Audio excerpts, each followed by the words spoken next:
Continuando as nossas reflexões acerca do livro de Josué, reflexões devocionais, chegamos hoje à tribo de Simeão, nesses capítulos que estão falando sobre a distribuição das tribos que acontecia por sortes.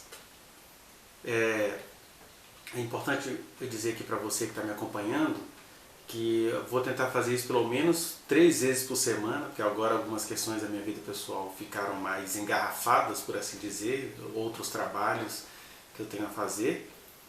Eu sou psicólogo, sou professor e essas funções estão me tomando mais tempo e vamos tentar pelo menos às terças, quintas e sábados trazer a continuidade dessas reflexões bíblicas que a gente começou em Deuteronômio, agora estamos em Josué.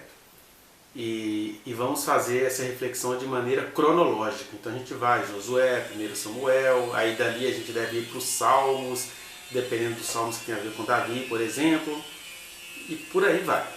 É importante a gente entender o contexto do indivíduo, do patriarca Simeão, e a questão da tribo de Simeão, porque há coisas aí que são verdadeiras mensagens para mim e para você. A começar do significado do nome, que significa Deus ouviu. Simeão foi o segundo filho que Jacó teve com Lia, em meio àquela disputa entre irmãs, né? Jacó era casado com Lia, a irmã mais velha, que a Bíblia fala que tinha olhos baços, e a Raquel, que era a mais nova e a mais amada por Jacó, e essas começaram a disputar quem é que daria mais filhos para segurar um homem, porque era assim que as coisas eram percebidas pelas mulheres, e até porque uma mulher que não dava à luz, ela era vista como maldita e elas não tinham direitos, elas poderiam ser jogadas à prostituição, à mendicância, etc. E isso internamente acabou virando uma disputa entre Raquel e Lia. E a Lia, que se sentia rejeitada por Jacó, ou preterida, quer dizer, menos amada do que a Raquel, ela primeiro teve um filho Rúben, que significou o nome dele eis aí o filho, né? Tipo, olha, menino. E agora ela está com o Simeão. O segundo filho dela foi o Simeão, e o texto bíblico vai dizer que ela disse assim, vai chamar Simeão porque Deus ouviu, subentendendo-se que Deus havia ouvido o sentimento de rejeitada que ela estava tendo, né? Estou vendo aí que meu marido faz filho comigo, mas ele ama a Raquel, mas no imaginário das mulheres daquela época se pensava que dar filhos a um homem serviria para ela crescer em relação a eles, no sentido de se sentir mais amada, né? Daí o nome Simeão. E agora eu vou dizer para vocês um pouquinho do histórico do patriarca e depois da tribo, para a gente então passar as nossas reflexões devocionais e daquilo que essas questões trazem para a nossa vida, né? O que se diz de Simeão é que quando José, né, teve um episódio que os 11 irmãos de José o venderam para o Egito, e José acabou se tornando governador do Egito, e anos depois os seus irmãos vão ao encontro deles como pessoas indo buscar comida no Egito, que estavam com fome, né, aqueles 7 anos de fome no Egito, e aí eles dão de cara com José sem saber, e José fala assim, eu quero ver o meu irmão mais novo, e aí fica aquela disputa, né, quem ia ficar preso, quem não ia. E José queria ficar com Benjamim, mas na verdade havia uma disputa sobre quem é que iria dizer isso para o Jacó. E diz o texto bíblico lá em Gênesis 42 que o José resolveu ali no supetão pegar Simeão. Então o Simeão ficou sendo prisioneiro de José até que a turma fosse à casa de Jacó. E o que a gente sabe é que essa história toda durou dias, né? Porque a viagem, né, de Egito até Canaã demorava dias, não era uma coisa assim que resolver pelo WhatsApp, ou da manhã para a tarde, ou da noite para o dia. Então, o Simeão ficou prisioneiro ali, o texto bíblico faz silêncio sobre o que aconteceu com o Simeão preso, e o que a gente vai ver depois é que o Simeão, junto com Levi, ele se envolveu numa covardia que os irmãos praticaram contra Siquém, um homem lá de Siquém chamado Amor, né, na língua portuguesa, é até sugestivo. Amor amou aí a única irmã que eles tinham, que era Diná, e eles entenderam isso como uma falta de respeito, que ela violou, que eles entenderam que o cara ter feito sexo com a Diná, aquilo era variava entre prostituição, estupro e desonrar o nome do pai, tinha todo aquele patriarcado. Então o que o Simeão e o Levi fazem? Eles fazem um acordo com Amor. Vocês querem casar com a nossa irmã? Então, todos os homens de Siquém vão ter que se circuncidar. Tem um vídeo aí na playlist de Josué falando sobre a circuncisão, depois você assiste. E aí, depois que aqueles homens estavam com os pênis inflamados, o processo de circuncisão feito àquela época, né, sei lá, 1500 a.C., mais ou menos, com Siquém toda inflamada, os machos de Siquém tudo inflamado, vieram Simeão e Levi e mataram todos os homens da cidade, inclusive o cara que queria se casar com a Diná. E isso trouxe um problema sério para Jacó. Jacó fala assim: me tornei rejeitado aqui entre os povos por causa de vocês. E Jacó ficou realmente muito magoado com esses dois meninos, com Simeão e Levi, por essa trairagem, né? Quem não ficaria? Chega ao ponto de, quando Jacó, no seu leito de morte, vai deixar as bênçãos para os seus filhos, ele chega aqui em Gênesis 49, versículo 5, e diz sobre Simeão e Levi.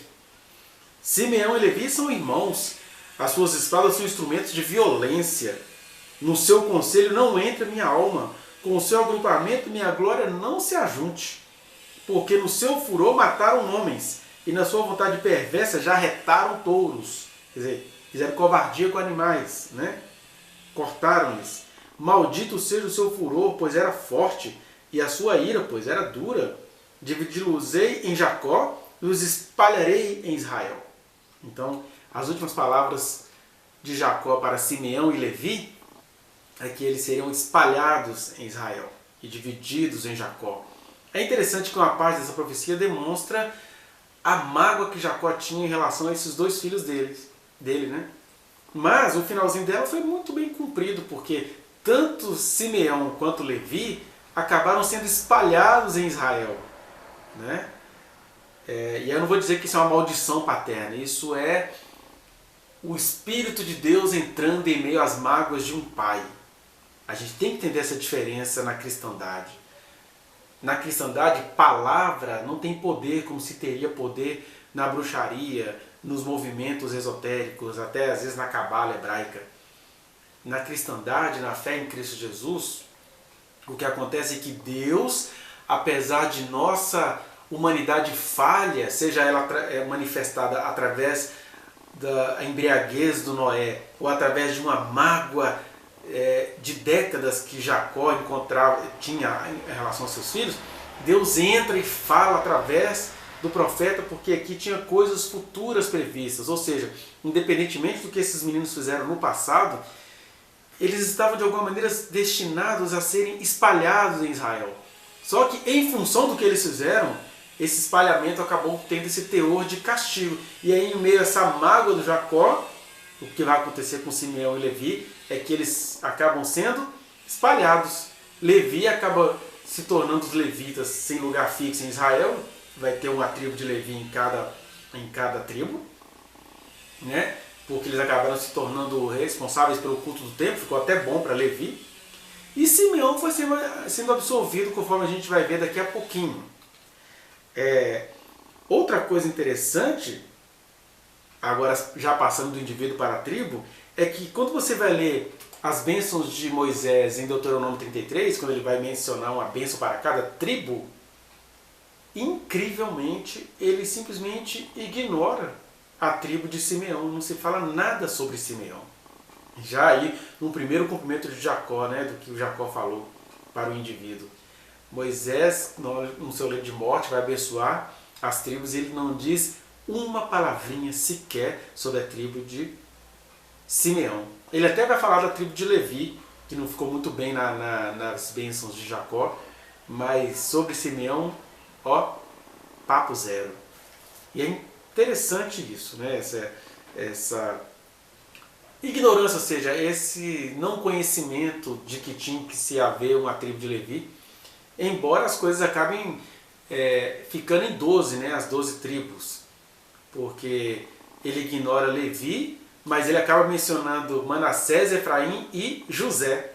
Então, no lugar de Levi, ele cita José como as tribos de Israel.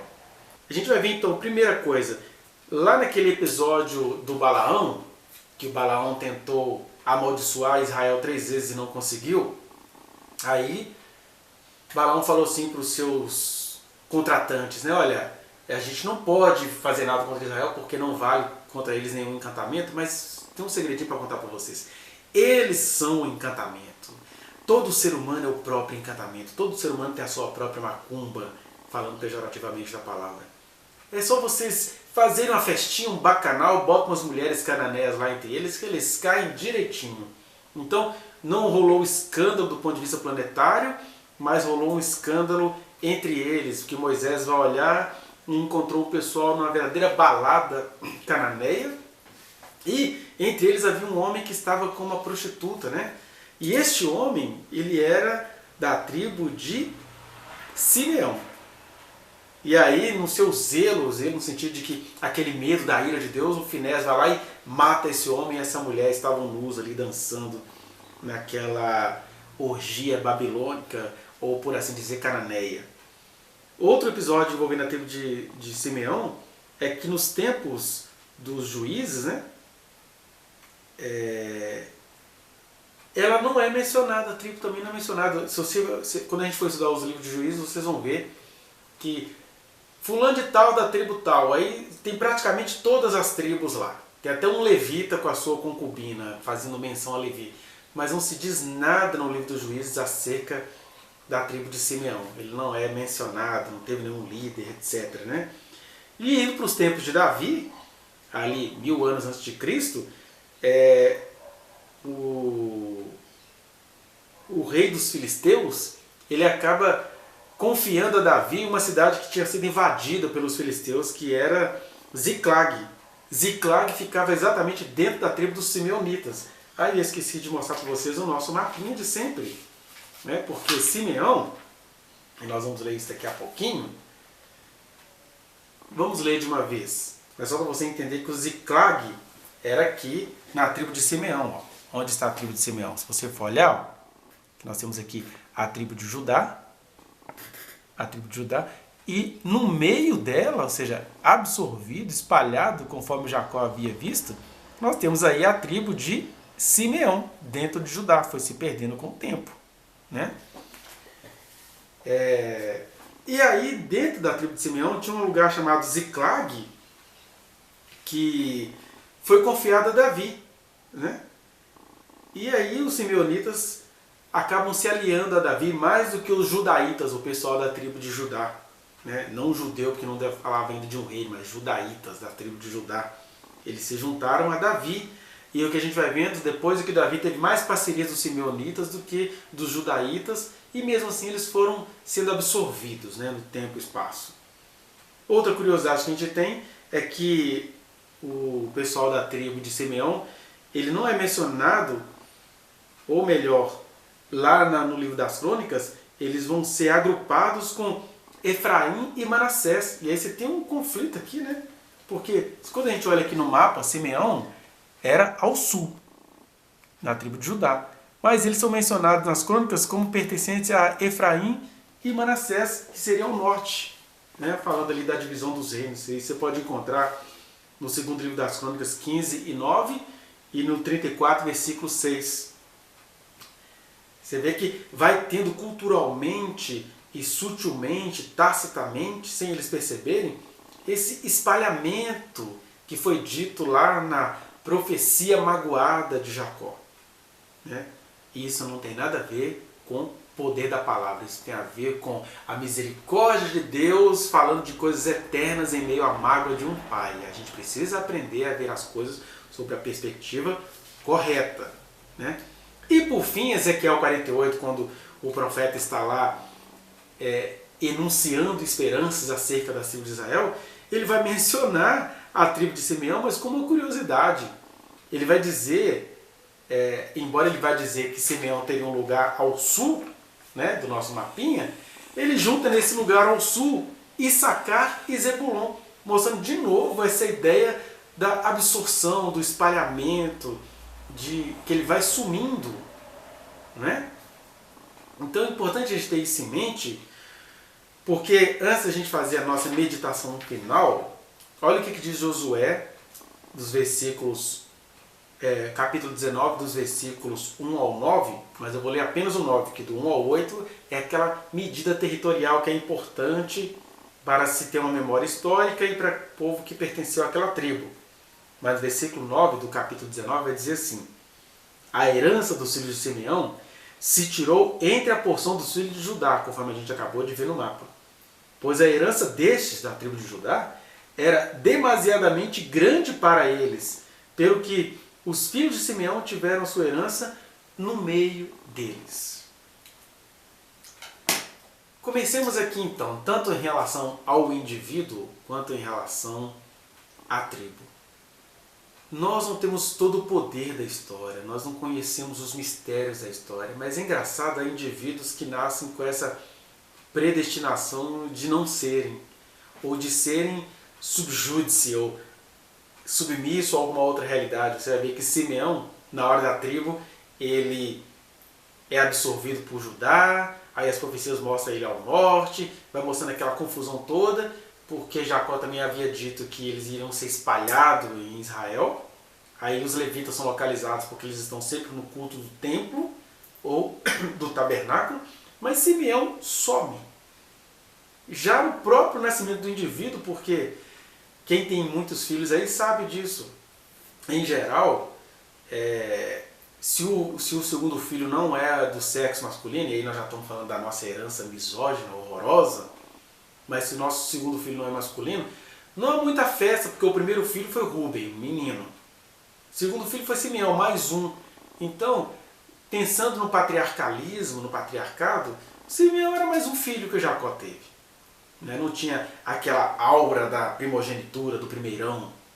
E para ali ele era mais assim, ai, Deus me ouviu, Deus contemplou a minha rejeição. E ele vai crescendo ali sempre submisso a alguma coisa, né? Por isso que eu não estou dizendo que as pessoas faziam isso de propósito, mas as intuições, ou os chamados atos falhos, ou aquela coisa que não é planejada, elas são muito gritantes. E aí é interessante que o texto fala que na hora que está vindo ali o conflito entre José e os seus irmãos, sobre quem ia buscar Benjamim, ficar todo mundo preso ali, aí ele intuitivamente põe a mão no Simeão, que era o menos importante. Né? De repente essa figura que está aí, que é menos importante, que vai sendo absorvida, que na bênção de Moisés nem ia lembrar da tribo de Simeão. E aí eu queria pensar com você algo curto e grave. Será que, independentemente desses acontecimentos históricos ou das coisas que têm de ser assim, você não se vê como essa pessoa que não tem importância nenhuma? Às vezes você se pergunta assim, qual que é a minha utilidade? Para que eu estou aqui? Parece que ninguém sente falta de mim. Nem um cachorro, quando eu chego em casa, faz festa comigo. Talvez você é aquela pessoa que existe não existindo. Né? Existe e não faz efeito nenhum. É um Simeão que vai sendo sumido, absorvido.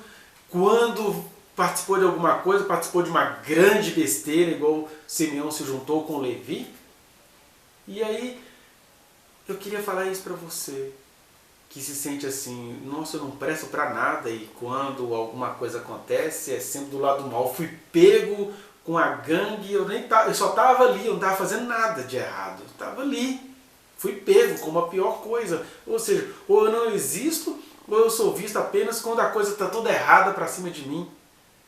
Ou eu sou ouvido na proferência, no proferir das palavras de morte do meu pai, que ficou magoado comigo, que foi a única coisa importante que eu fiz na vida, foi participar de uma covardia com meu outro irmão. Você se percebe uma pessoa assim? O que eu queria dizer para você é que, independentemente da história que a gente constrói, misturada com os destinos para o qual a gente foi feito e o meio no qual a gente nasceu, né? Independentemente disso, onde abundou o pecado, onde abundou a incerteza, onde fermentou a não existência, a graça foi muito maior, ela superabundou. Eu quero dizer isso para você, que assim como Simeão, estou cismando de chamar ele de Gideão, porque tudo termina em ão, né? Mas assim como Simeão, ele foi sumindo, foi sendo espalhado, não existe mais vestígio da tribo de Simeão. Mas ele foi espalhado. Assim como, apesar disso, ele aparece nas profecias, em meio à restauração, o que eu quero dizer é isso. Deus tem um compromisso de restauração com você. Você pode até não entender qual é o significado da sua vida.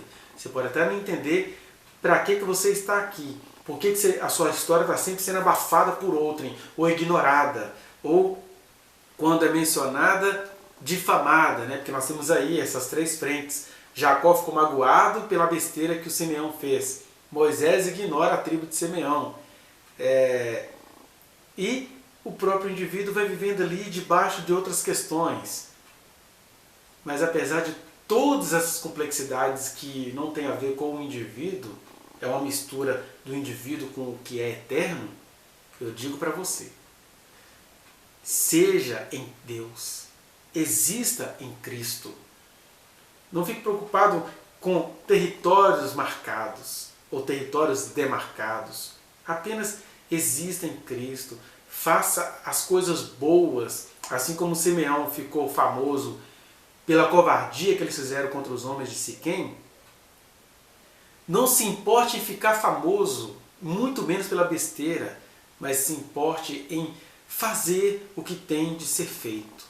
E o que tem de ser feito? Viver. A vida é para ser vivida. Tem vontade de escrever? Escreva. Tem vontade de produzir? Produza. Tem vontade de se dedicar a uma determinada causa? Dedique-se. Mas não fique com esse complexo. Ninguém está me vendo, então eu não vou existir, porque de repente era esse o sentimento do Simeão. Eu acho que não sirvo para nada, né? Ainda meu irmão, depois de muitos anos que não me via, me prende. Mas não fique preso a essa coisa que é um pouco da realidade de como as pessoas te veem e de como de repente as coisas têm que ser. Tem pessoas que não serão vistas porque elas são o quê? Sementes. Então você precisa entender o seguinte: eu não vou preocupar se eu vou ser visto ou se eu tenho que ser semente. Eu só preciso cumprir as coisas boas que estão escondidas no meu ser, como muita coisa boa se esconde numa semente. Eu sei que a gente vive numa humanidade onde as pessoas precisam se mostrar, as pessoas precisam se revelar, mas eu digo aqui a você, como uma pessoa que está gravando um vídeo, nem sei quem vai assistir isso. Se você for olhar, o público nem é grande, porque o que a gente precisa é não cair nesse não existir do Simeão. O que a gente precisa é apenas fazer aquilo que o nosso coração pulsa para que façamos em Cristo. Porque senão, de uma pessoa que nem existe, você passa a existir como ícone do mal, que foi o que aconteceu com o Simeão. Ele existiu como aquele cara que fez covardia junto com Levi aos homens de Siquém. Você não precisa existir assim. Exista em Cristo, produza em Cristo, semeie em Cristo, seja tão espalhado quanto o semeador que Jesus começa a contar no Evangelho. Ele nem existia para o Estado, para o poder, para ninguém. Ele só semeou, né? Quer semear de Simeão, vá fazendo as ligações sonoras e vá sendo ouvido por Deus. Simeão significa Deus ouviu? Eu quero te dizer uma coisa: ninguém nem liga para você, mas Deus te ouviu. Deus está te ouvindo. Deus está te contemplando. E mesmo a pessoa que se sente a mais rejeitada no universo, ela tem uma responsabilização em si. Sabe qual é? Eu não sei de nada, não sei porque sou absorvido pelo meu irmão, não sei porque o meu outro irmão que não me via há muitos anos achou que eu tinha que ser o preso, eu não sei porque Moisés, quando foi falar as bênçãos, nem se lembrou de mim, mas uma coisa eu sei: Deus me ouve, que é o significado do meu nome, Simeão. Deus me ouve. Olha, você não precisa de nada nessa vida, a não ser do fato de que Deus está te ouvindo. E se Deus está te ouvindo, eu estava falando da responsabilização, né? Ele quer que você seja responsável por isso. Se Deus me ouve, eu tenho de existir nele. Ninguém pode estar vendo nada. Estava dizendo isso, o semeador estava semeando despropositadamente. Mas uma daquelas sementes vingou a 30, a 60 e a 100 por 1, e Jesus disse: assim é o reino de Deus. Ninguém dá a menor importância. Mas por favor, não seja como determinados presidentes do Brasil que ficam conhecidos pelas imbecilidades que cometem. Também não seja como aquele outro que não existe. Apenas viva em Deus. É aí que começa a sua autoaceitação. É aí que começa a sua autoestima. É dizer o seguinte: eu estou semeando para a eternidade. Porque essa profecia de vou espalhar vocês entre Israel, ela pode ser muito bem cumprida, no sentido de que nós somos chamados para sermos sal da terra. Ou seja, quanto mais invisível você é, Simeão, mais a semente está brotando. E aí, só te basta uma coisa: Deus te ouve, Deus está te ouvindo, Deus está te contemplando. E não é como um fiscal, é como um parceiro. Deus quer te segredar coisas, Ele quer contar coisas para você. Então, levante-se desse complexo de eu não existo, não sou para nada, não sirvo para nada. Exista em Cristo aquele que Hebreus vai dizer, ele não fez caso da ignomínia, desses muitos desprezos que o Simeão sofreu. Cristo também sofreu, mas ele não fez caso da ignomínia. Em Cristo você pode existir, não fazendo caso dessa ignorância. Se é assim que você se sente, totalmente ignorado, não servindo para nada, ninguém se lembra de você, todo mundo acha que está bom para você, de repente você é uma pessoa que tem um temperamento fleumático. O que é a pessoa que tem um temperamento fleumático? É aquela pessoa quietinha na dela, sociável. Às vezes ela está muito triste, mas ela tem a mesma cara. Às vezes ela está muito alegre, mas ela tem a mesma cara. Oh, legal, muito bom. Às vezes você é fleumático e as pessoas nem prestam atenção nas suas emoções. Mas eu continuo te dizendo, Deus te ouve, Deus está te vendo. E Deus precisa de muita gente de boa, é o fleumático. Gente tranquila para torná-las pacificadoras. Pessoas que sabem fazer embaixadas, que sabem fazer conciliações e reconciliações. Né? Nas empresas, de repente, você é aquele contador que ninguém sabe. Você está ali na sua, quietinho, produzindo. Mas você está produzindo. Sai desse departamento de contabilidade para você ver como é que aquilo afunda. De repente você é aquela pessoa meditativa na sua, quietinha, ninguém nem está vendo que você está existindo. Mas é graças à sua meditação, à sua reflexão, como o filósofo Montaigne, né? Tem um livrinho dele aqui, ó. O filósofo Montaigne, todo fleumático, para ele a vida era tão banal. As pessoas que são tipo Simeão correm esse risco, né? Já que ninguém me vê, ele vai banalizando tudo, não liga para nada, está tudo muito ruim. Mas não é ruim naquele sentido de negativo, é ruim porque a vida vale para nada. Mas Jesus te chamou para você entender que até aquilo que você acha que não vale nada, que isso tudo é assim mesmo, Ele quer te dar o poder de transformar isso. Pense nisso. E exista em Cristo. Porque se ninguém está te vendo, Ele está te vendo e Ele quer fazer uma coisa aqui, ó, entre você e Ele. Viu, Simeão? Não se deixe perder, independentemente das profecias que pesam sobre a sua vida. Profecias são para ser cumpridas. Agora, você nasceu para ser do melhor caráter diante de Deus. Está se sentindo rejeitado? Só pense uma coisa, o Senhor jamais te rejeitará.